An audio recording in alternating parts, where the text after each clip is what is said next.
Orang pengajian masa wudhunya masih belum beres. Belajar coba, tanya sama ustadz, samperin ustadz cara wudhu yang benar. Orang pengajian baca fatihahnya belepotan.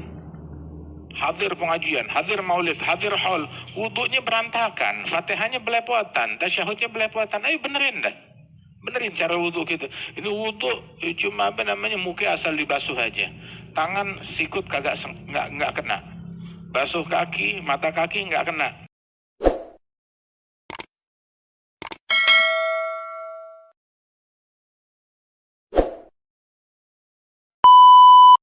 Ada mengajarkan kepada kita an-nadhafah, kebersihan.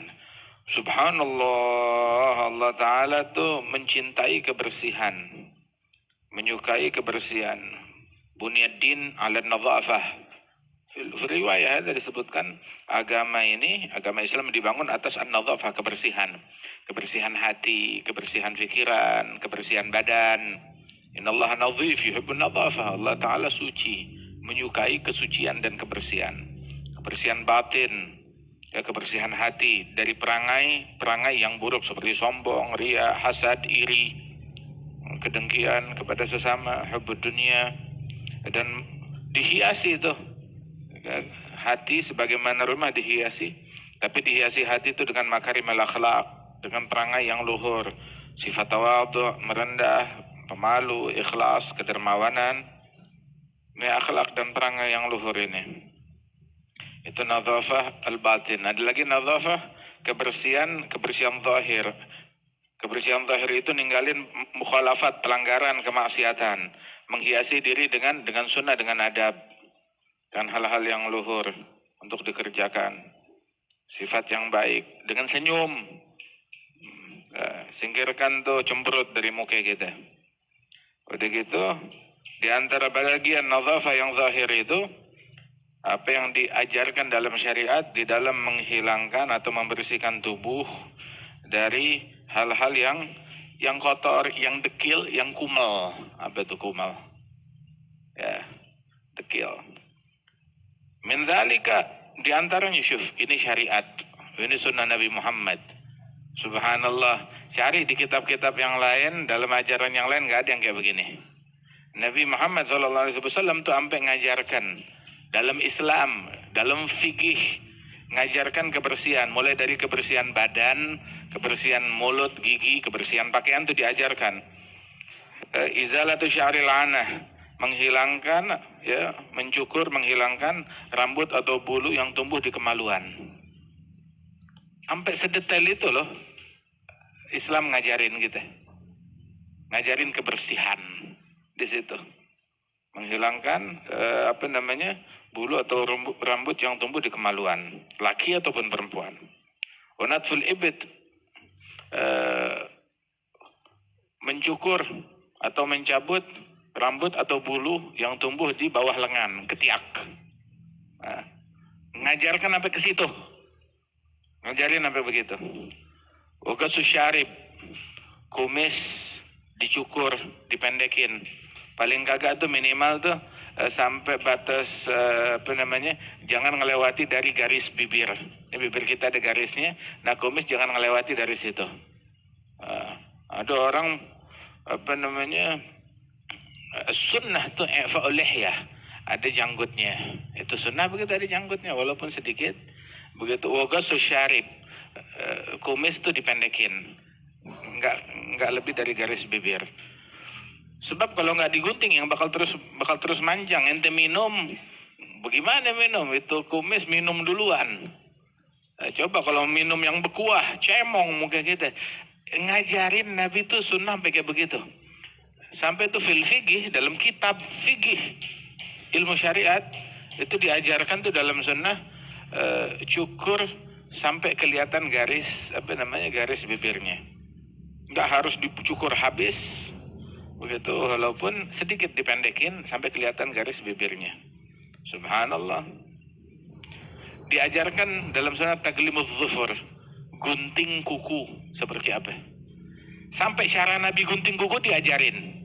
Mulai dari telunjuk dulu, dari ini tangan kanan tuh benernya gampang, ini tangan kanan balik begini, ya, tangan kanan balik, tangan kita nih Ya, dibalik seperti ini. Negara mulai dari telunjuk, jari tengah, jari manis yang kanan, kelingking kanan, terus kelingking kiri, jari manis kiri, jari tengah, kemudian telunjuk yang kiri, jempol, sisa jempol, nah baru digunting, jempol kanan, balik ke jempol kanan.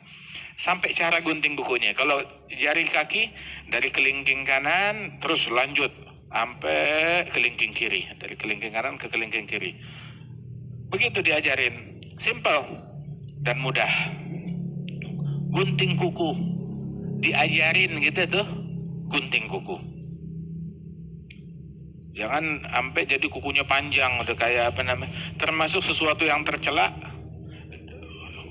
Kuku semuanya digunting kecuali satu bagian. Buat apa? Buat nyolok orang. Yang satu bagian tersebut gunting semuanya. Gunting semuanya.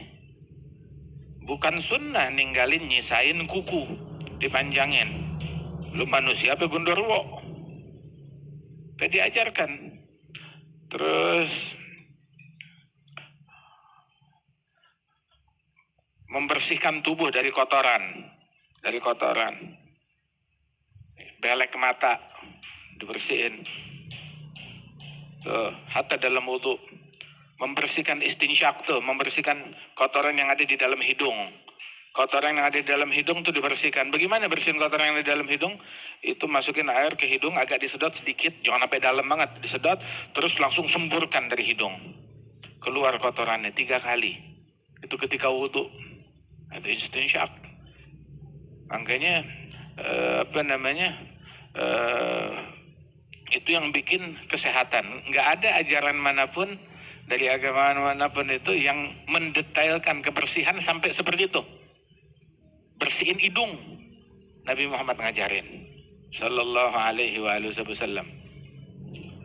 Subhanallah. Wahakadha. Terus di sini yang tadi dibaca disebutkan itu berwudu, dan ketika seseorang diajarkan kalau menghindari semua benda-benda najis. Kalau dia tertimpa sesuatu yang najis, yang basah, segera dia cuci, dia basuh. Kalau dia junub, hadas besar, saat dia hadas besar, maka segera dia mandi saat itu juga. Sebab tuh orang yang junub, orang yang berhadas besar itu terusir dari hadirat Allah Subhanahu wa ta'ala.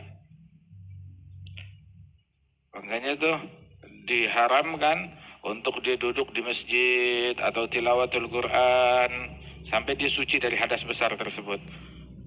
Diriwayatkan malaikat nggak masuk ke dalam suatu rumah di mana di dalamnya situ ada orang yang junub.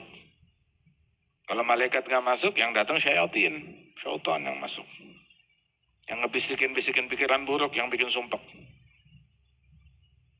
Jangan makan dan minum sedangkan engkau dalam keadaan janabah, dalam keadaan junub. Akhirnya itu fatata'arad bidzalika li'afat adidah. Kalau dia lakukan makan, minum, tidur dalam keadaan janabah, maka itu bisa menyebabkan afat, penyakit-penyakit. Subhanallah, bisa menyebabkan penyakit-penyakit.